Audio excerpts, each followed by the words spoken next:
Hey guys, welcome back to our channel Tate and Bugs. If you are new here, I am Katie, and today we're going to do a different video. We're going to do a little sewing video, and I'm going to show you guys how I got these jeans from looking like this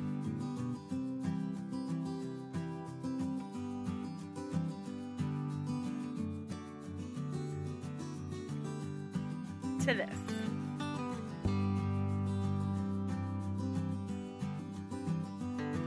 Stay tuned if you're interested to see the whole process. I really fell in love with the embroidery on these. It really reminded me of something that I might have had or wanted as a teenager. And I've always wanted bell bottoms, and since these weren't, that I know of, a super good brand, I really didn't mind cutting into them. I really didn't like the way that they fit me, and I really didn't like the length either. I'm pretty short, and so I didn't feel like this was a good length for me at all. Somewhere between normal length and capris, I'm not sure. But regardless, I thought it was the perfect opportunity to try a little DIY and make me some bell bottoms that I have always wanted. Okay, so the first thing I needed to do was put them on inside out and pin them the way that I wanted them to fit. Yeah, this is kind of scary because the pins are so close to your body, so when you take them off, you just gotta be really careful and you might poke yourself, but that's part of the process. I'm only gonna pin down to the knee because that's where I want the flare to start. So we're just gonna work with the upper thigh right now. So I'm only going to work on one leg right now so that I can make it a perfect fit, and then I can transition to the other leg and make all the measurements equal.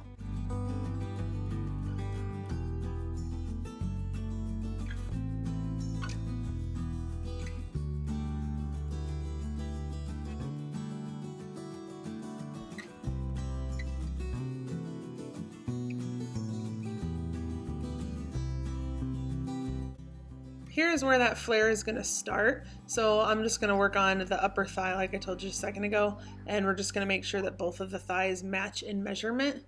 It's crazy how short my legs are. Like, I didn't think they were that short, but when I see it on a table in terms of inches, I got some short legs.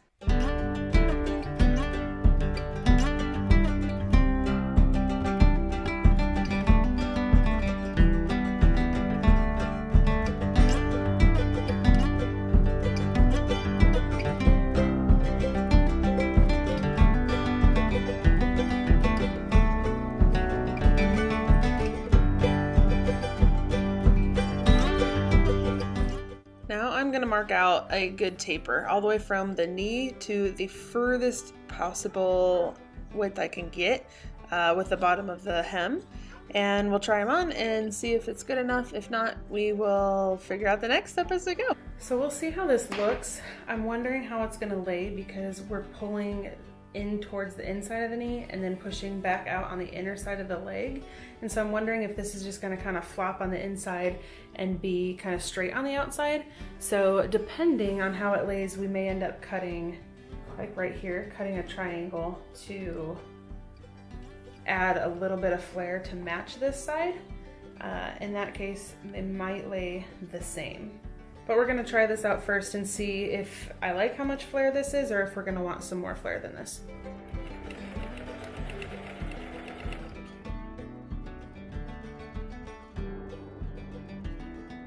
So far we've got more of a boot cut going on here right now, and I really wanted some major flare, so we're definitely going to go in and add some extra fabric. But overall, I feel like the fit is a million times better.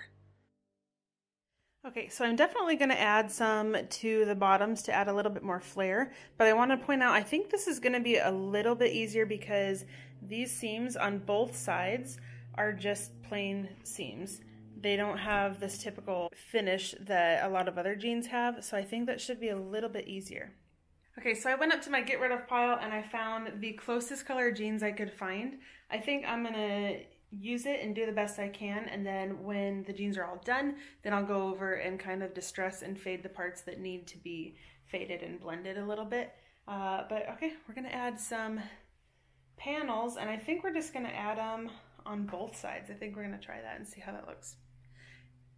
Maybe we'll start on the inside first, and then we'll see if we need to add some on the outside. Let's do that.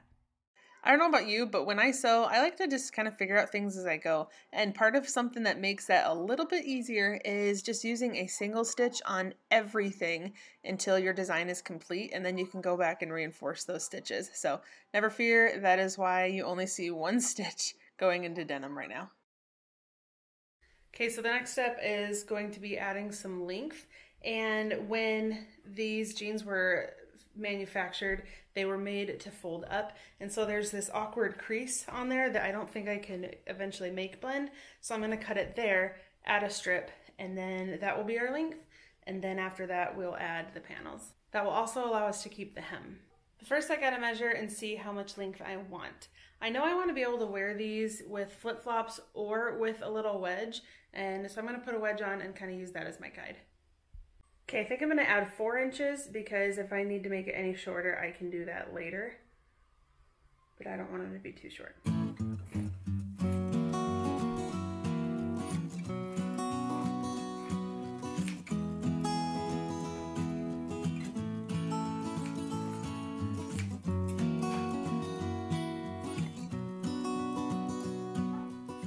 All right, now I'm looking for some fabric to add to the bottom of my bell bottoms. And the upper thigh of these jeans really are a pretty close color actually to the fabric that I'm wanting to add to the bottom. So we're gonna go ahead and take the extra fabric here from the upper thigh of these jeans.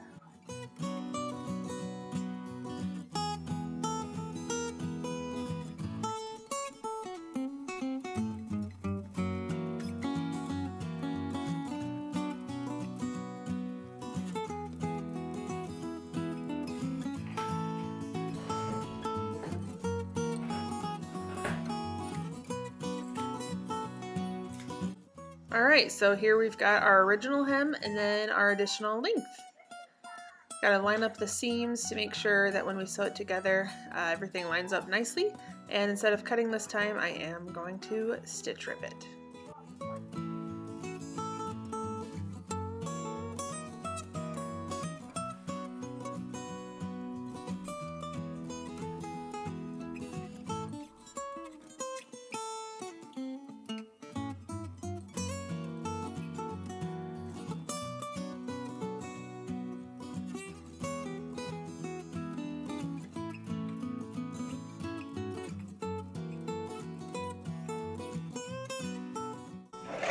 Alright, so now that these two pieces are sewn together, it's time to bring it over to the jeans and see if we can't figure out how in the world to get them to blend. I think we're going to start up here by this mark where we put by the knee, and we're just going to cut off the excess and make a new taper line.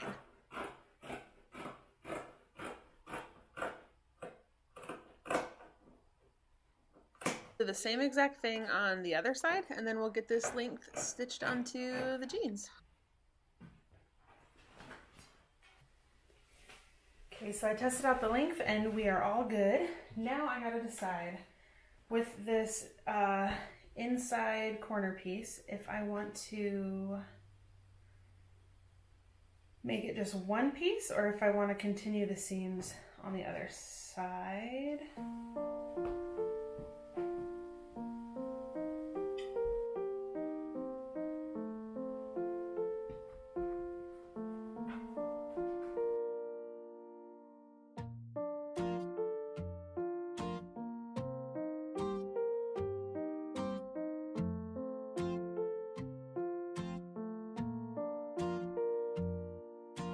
I decided to make it match. And here it is. I went ahead and sewed all the faux creases. They're not really seams, they're just there for looks. And I think it's gonna look great. We'll see. Hopefully all my seams line up here, and if they do, it should look pretty magical.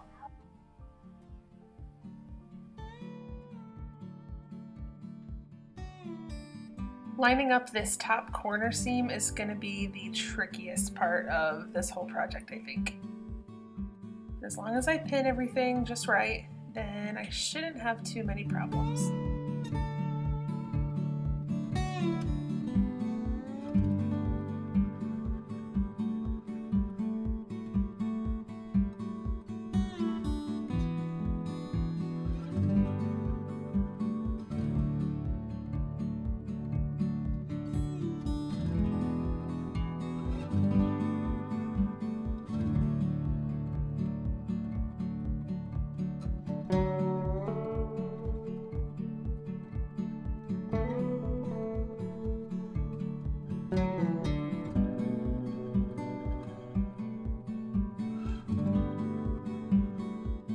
right, here it is, all finished. Time for a final press, and I will try them on for you guys.